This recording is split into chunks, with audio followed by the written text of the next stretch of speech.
بسم اللہ الرحمن الرحیم ان اللہ و ملائکتہ یصلون علی النبی یا ایہا الذین آمنوا صلوا علیہ وسلموا تسلیما۔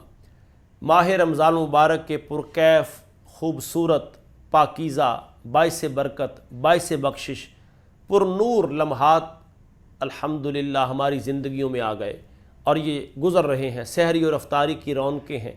سحری اور افطاری پہ اللہ تعالیٰ کا کرم ہے اور اس کا فضل ہے۔ انواع و اقسام کے کھانے ہمارے دسترخوانوں پہ سج گئے، یہ اس کے کرم سے، کیونکہ میرے اور آپ کے آقا مولا صلی اللہ تعالی وسلم نے فرمایا کہ اللہ ماہ رمضان میں مسلمانوں کا، مومنین کا رزق بڑھا دیتا ہے، تو یہ اللہ نے رزق بڑھا دیا۔ انواع و اقسام کے کھانے، فَبِأَيِّ آلَاءِ رَبِّكُمَا تُكَذِّبَانِ، اللہ کی نعمتوں کا گن بھی نہیں سکتے اور شکر بھی ہم ادا نہیں کر سکتے۔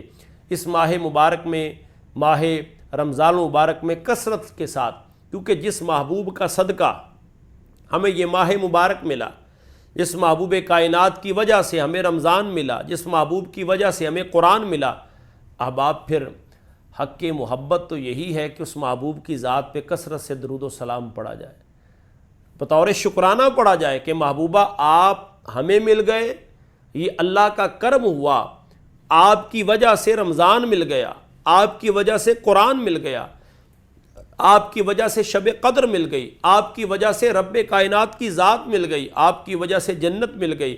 محبوبہ یہ سب آپ کی وجہ سے ملا ہے، تو کیوں نہ آپ کی ذات پہ کثرت سے درود و سلام پڑھا جائے۔ ماہ رمضان میں جہاں دیگر وظائف، دیگر عبادات، ان کا ثواب بڑھ جاتا ہے، نفلوں کا ثواب فرضوں کے برابر ہے، فرضوں کا ثواب 70 فرضوں کے برابر ہے، اور اسی طرح صدقہ و خیرات کا ثواب بڑھ جاتا ہے، اسی طرح ماہ رمضان مبارک میں درود و سلام پڑھنے کا ثواب بھی بڑھ جاتا ہے۔ میں اور آپ کثرت سے حضور سید عالم کی ذات پہ درود و سلام پڑھیں۔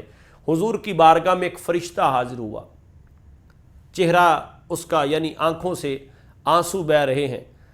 سرکار نے فرمایا کہ تیرے رونے کی وجہ کیا ہے؟ عرض کی یا رسول اللہ، اللہ نے مجھے یہ طاقت دی ہے کہ آسمان سے جتنے بارش کے قطرے گرتے ہیں میں ان کو گن سکتا ہوں۔ اللہ اکبر۔ درختوں کے جتنے پتے ہیں میں ان کو گن سکتا ہوں، لیکن اے محبوب کائنات صلی اللہ تعالی علیہ وسلم، آپ کی ذات پر جو آپ کا غلام درود و سلام پڑھتا ہے، اس پر اللہ کی جتنی رحمتیں نازل ہوتی ہیں اس کا شمار میں نہیں کر سکتا۔ یہ درود و سلام کی برکت ہے۔ اس درود والے نبی پر کیوں نہ صبح و شام درود و سلام پڑھا جائے اور ہر لمحہ لمحہ اپنی زبان کو تر رکھا جائے۔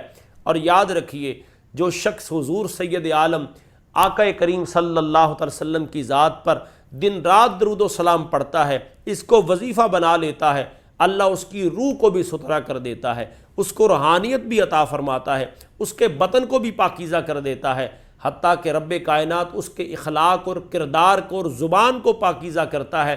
وہ جب بولتا ہے تو اس طرح خوبصورت لہجے میں بولتا ہے، اس کی باتوں سے پھول جھڑتے ہیں، سننے والا، دیکھنے والا یہ سمجھ جاتا ہے کہ یہ وہ بندہ ہے، یہ وہ بندہ مومن ہے جو دن رات محبوب کائنات کی ذات پہ درود و سلام پڑھتا ہے۔